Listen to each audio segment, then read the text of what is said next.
WhatsApp guys, কেমন আছো সবাই? আশা করি সবাই খুব ভালো আছো। র্যান্ডম অ্যানিমেশনের আরেকটা সোলো ভিডিওতে তোমাদের সবাইকে স্বাগত। ওয়েদারিং উইথ ইউ যে সিনেমাটি, এটা রিলিজ পেয়েছিল হচ্ছে 2019 সালে এবং অ্যাজ ইউজুয়াল জাপানিজ অন্যান্য সোলো সিনেমার মতো এটা একটা ফ্যান্টাসি রোমান্স সিনেমা, মানে ফ্যান্টাসি সিস্টেম সিনেমা। এবং এই সিনেমাটির বেস্ট পার্টটা হচ্ছে এটার আইএমডিবি রেট 7.5। আর এই সিনেমাটার বক্স অফিস রেকর্ড শুনলে সিরিয়াসলি এই সিনেমা কত টাকা আয় করেছে এটা দেখে মনে করো যে আমার বিশ্বাসই হচ্ছে না। আমি সিরিয়াসলি কেন্দ্রে দিয়েছি কত টাকা আয় করতে পারি অ্যানিমেটেড সিনেমাটা। 100 কোটি টাকা, 200 কোটি টাকা, 300, 400। কিন্তু আমি যদি বলি আজ পর্যন্ত বলিউডের কোন সিনেমা, ইন্ডিয়ান কোন সিনেমা এই সিনেমার বক্স অফিস টাচ করতে পারেনি। 2000 কোটি টাকার ব্যবসা করেছে, প্রায় 193.4 মিলিয়ন ইউএস ডলার কামিয়েছে। কেমনে পসিবল ভাই? এটা তো একটা হলিউড সিনেমাও না, জাপানিজ একটা 2D এনিমি, তাও হলিউড 3D এনিমিও না। মানে কেমনে পসিবল? আমি এটার বক্স অফিস ভেবে নিতেই পারছি না।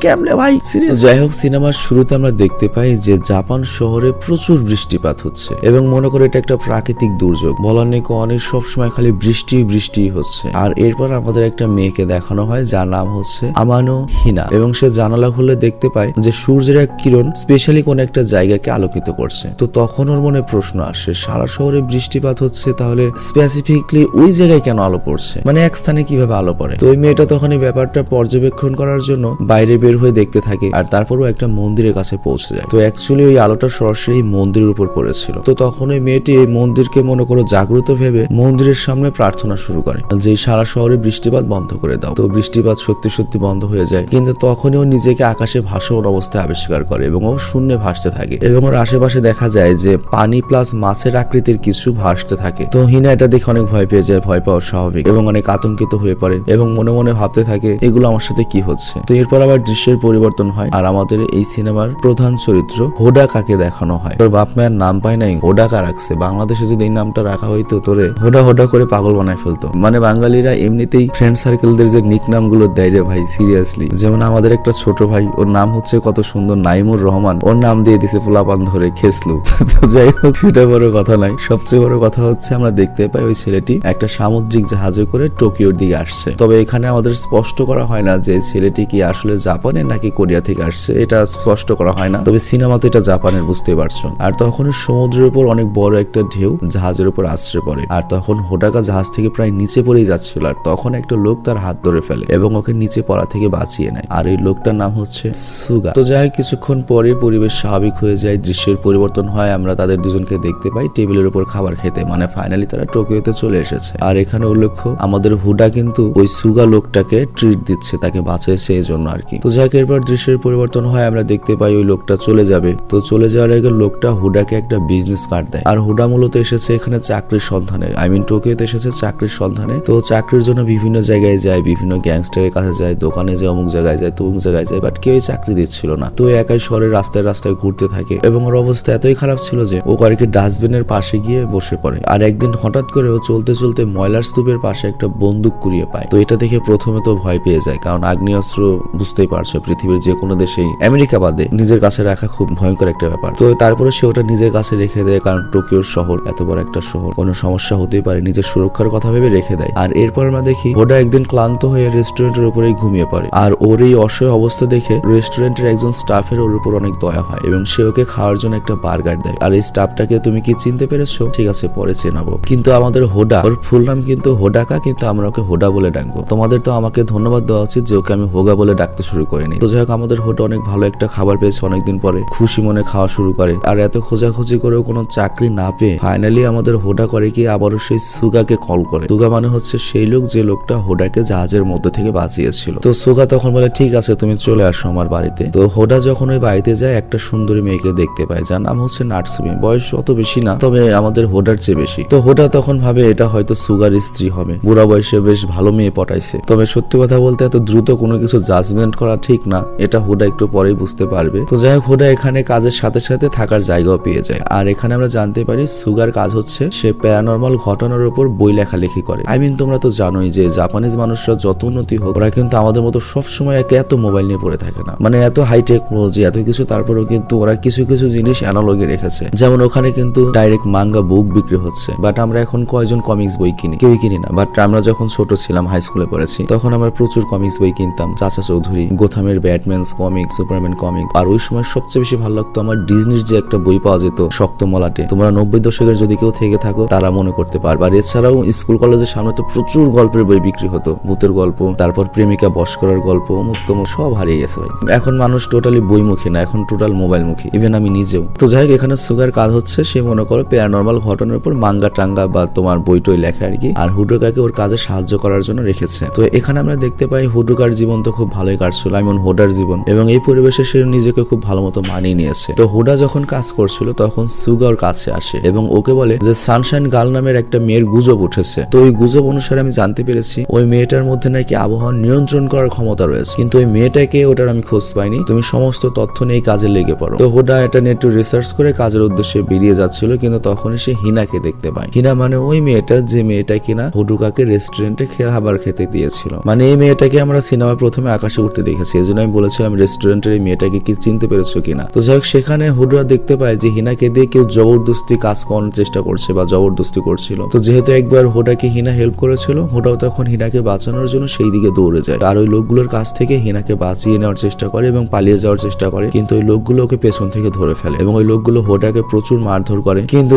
তখন হোডার রাগ হয়ে যায় 100তে 100, আর পকেটে থাকে যদি লোহা মাল তাহলে তো কথাই নেই, নগদ বন্দুকটা বের করে এবং লোকটার উপর তাক করে এবং আমাদের হোডা করে কি আতঙ্কিত হয়ে লোকটার উপর গুলিয়ে ছুড়ে দেয়। কিন্তু হোডা হয়তো ইচ্ছা করে গুলিটা লাগায়নি, কিন্তু ওই লোকটা মনে করো যে আতঙ্কে ভয়েই হোডার উপরে মুতে দেয়। আর তারপর ওই লোকগুলো তোর ভয় আর কিছু বলে না, মানে একে তো প্যান ভিজিয়ে ফেলেছে, এখানে থেকে পালিয়ে যাওয়াই ভালো। আর এদিকে আমরা দেখি হিনা হোডাকে এনে ওখান থেকে পালিয়ে ওই যে একটা মন্দির রয়েছে আকাশে, সেই মন্দিরের বেসমেন্টে চলে আসে, যে মন্দিরটাকে কিন্তু আমরা সিনেমার প্রথমে দেখেছিলাম। তো হিনা ওকে অনেক বকাঝকা করে যে তুমি এরকম বন্দুক নিয়ে ঘোরো, আর তুমি এরকম অসতর্ক কেন, যদি মারা যেত তাহলে তো জেলে যেতে। তো হিনার বকা শুনে হোডা করে কি তার বন্দুকটা ফেলে দেয় এবং অনুতপ্ত হতে থাকে, আর তারপর দুজনে শান্ত হয়ে যায়। তো হোডা হিনাকে জানায় যে আমি বাড়ি থেকে পালিয়ে এসে এখানে চাকরি খুঁজতে এসেছি। তো হোডার মন খারাপ থেকে হিনা ওকে সান্ত্বনা দেয়। তো এখানে একটা জিনিস আসলে স্পষ্ট করা হয়নি পুরো সিনেমাতেই, যে হোডা আসলে কেন বাড়ি থেকে পালিয়ে এসেছে, ওর বাড়ি কোথায় বা ওর প্ল্যান কি, মানে কি করবে, কেন পালিয়ে এসে কি চাকরি করবে, কয় টাকার চাকরি করবে, মানে এই অনেক জিনিসগুলো এখানে ক্লিয়ার করা হয়নি। তো যাই হোক, এরপরে দৃশ্যের পরিবর্তন হয়, আমরা দেখতে পাই হিনা হোডাকে নিয়ে মন্দিরের সামনে আসে এবং ওকে জানায় আমি একটা সানশাইন গার্ল, আমি আবহাওয়াকে নিয়ন্ত্রণ করার ক্ষমতা রাখি। তো এরপর হিনা করে কি তার ওই ক্ষমতা ইউজ করে হোডাকে দেখায় কিভাবে সে বৃষ্টি থামিয়ে রৌদ্র আনতে পারে। তো হোডা এটা দেখে তো চমকে যায় যে এটা তো গুজব না, এটা সত্যি, এবং পুরো ভয় পেয়ে যায় এবং ওর খোঁজেইতে এসেছে। আর এরপর আবার দৃশ্যের পরিবর্তন হয়, হিনা তার বাসায় নিয়ে যায় হচ্ছে হোডাকে। তো হিনা করে কি তার যে ভাই রয়েছে ছোট ভাই নাগের সাথে হোডার পরিচয় করিয়ে দেয়। তো হিনা তখন তাকে জানায় যে আমাদের মা মারা যাওয়ার পরে আমি চাকরি করে ভাইয়ের দেখাশোনা করি এবং পরিবার চালাই, তবে আমাদের দিনকাল খুব কষ্ট চলে টাকার অভাবে। আর এখানে একটা শকিং একটা কথা বলি, তোমরা তো সবাই মনে করো যে জাপান, দুবাই বা আমেরিকা বা ইউরোপ কত উন্নত দেশ, ওসব দেশে বসবাস করা কত কষ্ট জানো। মানে জাপানে যদি তোমার পৈতৃক সম্পত্তি না থাকে, যদি তোমার নিজের বাড়ি না থাকে, তুমি জাপানে ভাড়া থেকে জাপানের যে টাকা বাড়ি ভাড়া ওই টাকা আয় করাই তোমার টাপ আছে, খাওয়া হিসাব বাকি হিসাব তো বাদই দিলাম, মানে 2-3 রুমের একটা ফ্ল্যাট নিয়ে থাকবে, ভাড়া দেখলে তুমি পাগল হয়ে যাবে। ইভেন দুবাইয়ের ভাড়া তো আমেরিকার চেয়ে বেশি। তো যাই হোক, হয়তো হিনাদের এই বাড়িটা আছে যার জন্য চলতে পারছে। তো এখানে আমরা বুঝতে পারি যে হিনার হয়তো এটা নিজেদেরই বাড়ি, তা না হলে তো সংসার চালানো পুরোপুরি ইম্পসিবল। তবে হিনার এই আর্থিক সমস্যার কথা শুনে হোডার মাথায় একটা পরিকল্পনা আসে। সে হিনাকে বলে তোমার যেহেতু এই আবহাওয়া পরিবর্তন করতে পারো, তুমি এই ক্ষমতা রয়েছে, এটাকে কাজে লাগিয়ে চলে একটা ব্যবসা করি। ওরে বাবারে, বিজনেস মাইন্ডেড, তার মানে হোডা কমার্সে পড়তো সিরিয়াসলি। তো যাই হোক, হিনা ওর কথা মেনে নেয় এবং বলে আমাকে কি করতে হবে বলো। তো যাই হোক, এরপর দুজনে মিলে একটা ওয়েবসাইট তৈরি করে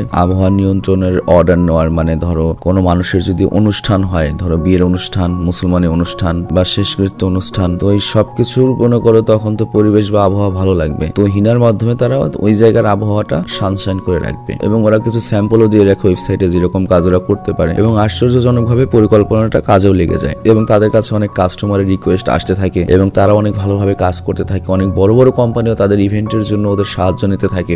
আর এরপর একদিন হিনাকে টিভিতেই দেখানো হয়, ফিচার করানো হয়, যেখানে একটা ইভেন্টের জন্য সে আবহাওয়া পরিষ্কার করছিল। তো এই নিউজটা ব্যাপক ভাইরাল হয়। আর তারপর থেকে যেটা হয়, অনেক কাজের রিকোয়েস্ট আসতে থাকে, কিন্তু এত কিছু করার পরে তারা অনেক ক্লান্ত হয়ে যায় এবং তারা সিদ্ধান্ত নেয় তারা একটা ব্রেক নেবে। আর এরপর দৃশ্যের আবারও পরিবর্তন হয় এবং একটা বুড়ো মহিলা ওদেরকে একটা কাজ দেয়। আর ওই বুড়ো মহিলাটি ওদেরকে মেঘের দুনিয়ার সম্পর্কে বলে, যে মেঘের দুনিয়াতে কেউ থাকে এই মেঘ কন্ট্রোল করার জন্য, বাট সে নেই বলেই এত বৃষ্টিপাত হয়েছে জাপানে, মানে এই ধরনের কোন একটা কিছু আর কি। এবং সেখান থেকে ওরা অনেক কিছু জানতে পারে যেটা আমাদের বলা হয় না। আর এরপর দৃশ্যের পরিবর্তন হয়, আমরা হোডাকে দেখতে পাই যে কিছু ভাবছিল, আর তখনও জানতে পারে যে হিনার সামনে 18তম বার্থডে আসতে চলেছে। তো হোডা তখন চিন্তায় পড়ে যায় যে হিনাকে কি উপহার দিবে। তো অনেক ভাবতে অনেক চিন্তা ভাবনা করার পরে ও করে কি হিনার জন্য একটা রিং কেনে, আংটি কেনে, কিন্তু ওর সাহস হচ্ছিল না এই রিংটা ও কিভাবে হিনাকে দেবে। মানে বুঝতেই পারছো, পেয়ারকে মামলা হয়ে রাজা ভাইয়া। তো এরপর আবার দৃশ্যের পরিবর্তন হয় আর আমরা দেখতে পাই ওরা দুজন মিলে সুগার সাথে কোথাও ঘুরতে এসেছে। তো যাই হোক তখনই সেখানে নাটসুমি আসে। নাটসুমি মানে ওই সুগার বাড়িতে যাকে হোডা সুগার স্ত্রী ভাবতো। তো এখানে আমাদের হোডা জানতে পারে যে ওটা মূলত সুগার ভাগ্নি, অথচ এতদিন কিন্তু একসাথে কাজ করেছে, একই বাড়িতে ছিল, কখন এটা ক্লিয়ার হয়নি। তো এই জন্যই বলেছি যে পরে হোডা লজ্জা পাবে যে আমি কি ভেবেছিলাম, এত দ্রুত জাজমেন্ট করা ঠিক না। একটু আগেই কথাটা বলেছিলাম মনে হয়। তো যাই হোক এখানে সুগা আর নাটসুমির সাথে হিনার দেখা হয়, অনেক খুশি হয় ওরা। আর সন্ধ্যার পর হোডা হিনাকে বাসার দিকে নিয়ে যাচ্ছিল, তখন হোডা ভাবতে থাকে হিনাকে এই আংটিটা কিভাবে দেবো, কিন্তু তখনই আশ্চর্যজনক ভাবে বাতাস এসে হিনাকে একবারে ডাইরেক্ট উড়িয়ে নিয়ে যায়। হোডা তো এটা দেখে অবাক হয়ে যায়, কি হলো এটা, ভয় পেয়ে যায়। কিন্তু তখনই হিনা মনে করো লাগে যেন উড়ে আবার নিচে চলে আসে। তো আমরা বুঝতে পারি যে হিনা অ্যাকচুয়ালি নর্মাল মানুষ না, ওর ভেতর হয়তো কোনো সুপার পাওয়ার রয়েছে। এবং আমরা এটাও দেখতে পাই ওর বাম হাতের কিছু অংশ পানির মতো হয়ে গিয়েছে, অদৃশ্য হয়ে যাচ্ছে। তো হিনা তখন বলতে থাকে আমি আমার যত শক্তি ব্যবহার করছি আমার শরীর তত অদৃশ্য হয়ে যাচ্ছে, একসময় হয়তো আমি পুরোপুরি অদৃশ্য হয়ে যাব। তো এই কথা শুনে হোডা তো পুরো টেনশনে পড়ে যায়। আর তারপর ওরা দুজনে চলে যায় বাসায়। কিন্তু হঠাৎ করে মধ্যরাতে ওদের বাসায় পুলিশ আসে এবং পুলিশ হিনাকে হোডার ছবি দেখিয়ে জিজ্ঞাসাবাদ করতে থাকে যে এই ছেলেটাকে দেখেছো কিনা। তো আসলে হয়েছে কি, হোডা বাড়ি থেকে পালিয়ে আসার পরে ওর বাবা পুলিশে মামলা করেছে, জন্য পুলিশ আর কি হোডাকে খুঁজছে। তো এটাই আমরা বুঝতে পারলাম যে হোডা হয়তো জাপানি না, সে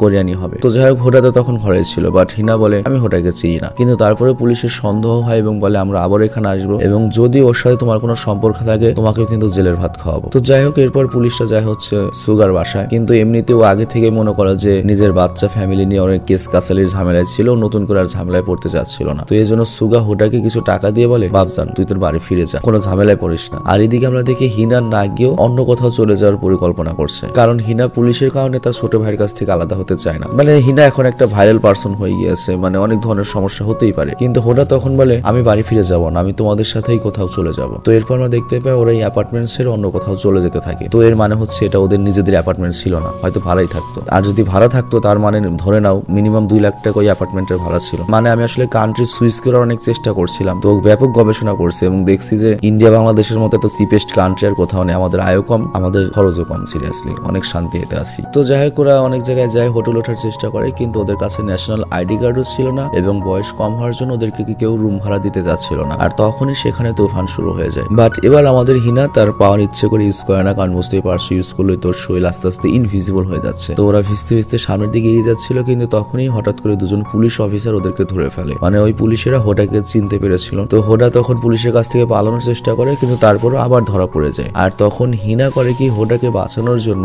আকাশ থেকে বিদ্যুৎ আনার প্রার্থনা করে। আর তখনই একটা ভয়ঙ্কর বজ্রপাত পড়ে একটা গাড়ির উপরে এবং সেই গাড়িটাকে ব্লাস্ট করে ফেলে। তো এটা দেখে পুলিশটা অন্যমনস্ক হয়ে যায় এবং গাড়ির দিকে যেতে থাকে। আর এই সুযোগে ওরা এখান থেকে পালিয়ে যায় আর অবশেষে অনেক দামি একটা হোটেলে রুম ভাড়া নিতে সক্ষম হয়। তো যাই হোক এরপর তারা সারাদিনের ক্লান্তি দূর করার জন্য ভালোভাবে খাওয়া দাওয়া করে, গরম পানিতে গোসল করে, মজা করতে থাকে, গানও গাইতে থাকে। আর নাগি যখন ঘুমিয়ে পড়ে হোডা তখন সাহস করে আসে হিনাকে ওই রিংটা দেওয়ার জন্য, যেটা হিনাকে সে বার্থডে গিফট দেওয়ার জন্য কিনেছিল। তো হোডা তো ভয়ে ভয়ে হিনাকে গিফটটা দেয়, কিন্তু হিনা যখন এই গিফটটা পায় অনেক খুশি হয়ে যায়। আর হিনা তখন হোডাকে একটা দুঃখের ঘটনা বলে। সে বলে তার শরীর আস্তে আস্তে পানিতে পরিবর্তন হয়ে যাচ্ছে এবং সর্বশেষ তাকে হয়তো মেঘের দুনিয়াতে নিয়ে যাওয়া হবে, কারণ তাকে মেঘের রানী হিসেবে নির্বাচন করা হয়েছে। আর তার এই বলিদানেই লাগাতার যে বৃষ্টি আর তুফান হচ্ছে সেটা বন্ধ হয়ে যাবে। আর এই স্যাক্রিফাইস সে যদি না করে তাহলে এই বৃষ্টি কখনোই থামবে না। তো হিনার কথা শুনে হোডা অনেক কান্না করতে থাকে, কিন্তু হিনা ওকে অনুরোধ করে আমি চলে যাওয়ার পরে তুমি অন্তত নাগির খেয়াল রেখো। আর তখনই আমরা দেখি হোডা করে কি হিনাকে ওই আংটিটা পরিয়ে দেয় এবং বলে আমি অনেক বেশি পরিশ্রম করব, তোমার ভাইকে খুশি রাখবো। আর এই কথা শুনে হিনা ওকে জড়িয়ে ধরে কান্না করতে থাকে এবং ওরা একসাথে ঘুমিয়ে পড়ে। আর এরপর যখন সকাল হয় হোডা হিনাকে কোথাও আর খুঁজে পায় না। নাগি তখন বলে আমি স্বপ্নে দেখেছি আমার বোন মেঘের রাজ্যে উড়ে চলে গিয়েছে। তো হোডা যখন বাইরে লক্ষ্য করে দেখে আবহাওয়া চেঞ্জ হয়ে গিয়েছে, পুরো ফকফকে এলাকা। আর তখনই সেই পুলিশ অফিসার গুলো আসে যারা ওকে খুঁজছিল এবং ওই পুলিশ অফিসার ওদের দুজনকেই কাস্টডিতে নিয়ে যায়। আর হোডা যাওয়ার পথে হিনাকে দেওয়ার আংটিটা খুঁজে পায়। আর এটা দেখে বুঝতে পারে যে অ্যাকচুয়ালি হিনা পানি হয়ে গিয়েছে, মেঘের রাজ্যে চলে গিয়েছে। তো হোডা পুরো কাহিনীটা পুলিশ অফিসারদের বলে যে তাকে যেন ছেড়ে দেওয়া হয়, সে হিনাকে যাতে বাঁচাতে পারে। কিন্তু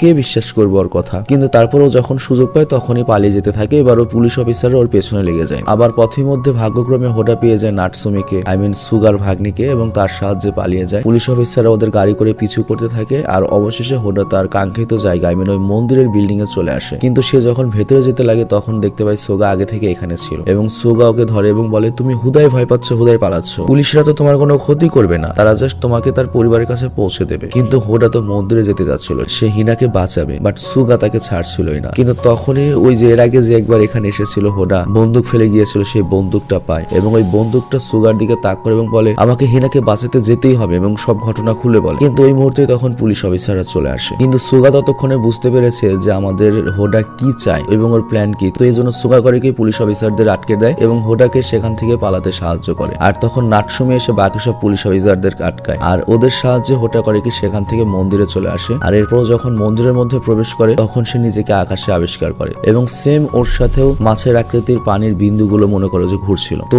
এখানে আমাদের মনে একটা প্রশ্ন আসতে পারে, তার মানে এই মন্দিরে যে আসবে সেই কি এরকম আকাশে চলে আসবে? হয়তো অ্যাকচুয়ালি ব্যাপারটা এরকম নয়। হিনা তো অলরেডি সিলেক্টেড, স্পেশাল পাওয়ার রয়েছে, আর যেহেতু হিনার সাথে হোডার কানেকশন রয়েছে সেজন্য হয়তো হোডা এখানে আসতে পেরেছে। তো যাই হোক, ও যখন মেঘের দুনিয়ায় প্রবেশ করে তখনই হিনাকে দূরে ঘুমিয়ে থাকতে দেখতে পায়। এই দৃশ্যটা লিটারেলি অসাম, মানে আমার কাছে খুব ভালো লাগছে। এখানে আমি কিছু বলতে যাচ্ছিলাম কিন্তু গল্পের ইটা নষ্ট হয়ে যাবে, যার জন্য বললাম না, একবারে লাস্টে বলি আর কি। তো যাই হোক, হোডা তখন চিৎকার করে ওকে ডাকতে থাকে আর ওর আওয়াজে হিনার ঘুম ভেঙে যায় আর ও তখন হোডাকে দেখে তার দিকে ছুটে যায়। কিন্তু তখনই তারা মেঘের দুনিয়া থেকে নিচে পড়ে যেতে থাকে আর অনেক কষ্টে তারা এক অপরের হাত ধরে। তো হোডা তখন এখানে ডাইরেক্ট একটা কথা বলে, আমার কিছুই যায় আসে না শহরে কতটুকু বৃষ্টি হলো, কতটুকু ঝড় হলো কি না হলো, আমি শুধু তোমাকে আসল দুনিয়াতে ফিরে নিয়ে যেতে চাই। তো হিনাও রাজি হয়ে যায়। আর এখানের এই দৃশ্যটা দেখে আমার কোন দৃশ্যের কথা মনে পড়লো বলি, জুজুৎসু কাইজেনের সেই দৃশ্যের কথা তোমাদের মনে আছে? ব্যাকগ্রাউন্ডে দেখতে পাচ্ছ গেটো রিকাকে বলেছিল সেম এই কথাটা, যে আমরা যথেষ্ট শক্তিশালী, তুমি যদি চাও। वैसे सच कहूं तो हम सबसे ताकतवर हैं, इसलिए अगर तुम नहीं जुड़ना चाहती तो भी हम आखिर तक तुम्हारी हिफाजत करेंगे। আমরা নতুন করে শুরু করতে পারি। তো রিকা যখন হাতটা দেবে তখনই তো যে এসে রিকার মাথায় গুলিটা করে দিল। वैसे सच कहूं तो हम सबसे ताकतवर हैं, इसलिए अगर तुम नहीं जुड़ना चाहती तो भी हम आखिर तक तुम्हारी हिफाजत करेंगे। कोई बात नहीं, चलो घर चलते हैं।